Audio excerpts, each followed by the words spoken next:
करा एवं आपंकर जो इमरजेंसी जोटा आमर अच्छी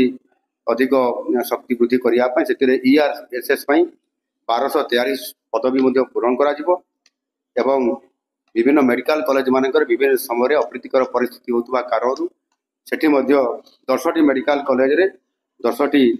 पुलिस फांडी बा आउटपोस्ट नूतन भाव में प्रतिष्ठा करा जाउछि एवं आपंकर प्राकृतिक विपर्यय समय अनेक समय ओड्राफ टीम रे बहुत बड़ गोटे भूमिका थाए एवं 20 यूनिट अच्छी आम सरकार पुणी आउ 10टी यूनिट प्रतिष्ठा करने जाउछंती आमर घोषणा हो सारी अल्प दिन भितर यह संपूर्ण भाव कार्यक्षम हम एवं प्रति जिले में गोटे गोटे ओड्राफ टीम यूनिट प्रतिष्ठा होउछि एवं आ गोटे बड़ कथा ओडिशा स्टेट स्ट्राइकिंग फोर्स जोटा कि OSF कहुच्छी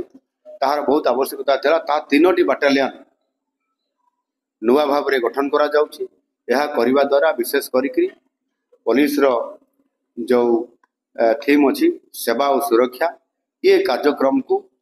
सफल करने तांकर शक्ति को एवं तांकर मनोबल को दृढ़ करने पड़ो से आमर ये गृह विभाग जहाँ भी डेफिशिएंसी अच्छी अभाव अच्छी संपूर्ण भाव में पूरण करा जाउछि एवं आगामी दिन में एक शांतिप्रिय राज्य हिसाब से जो ओडिशा अच्छी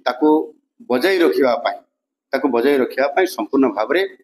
आम पुलिस विभाग ओडिशा पुलिस सक्षम अच्छी आगामी दिन में आहरी अधिक शक्तिशाली है भारत वर्ष में जेभली भाव में यह स्वतंत्र भाव में प्रथम धाड़ी में रहिबो से प्रकार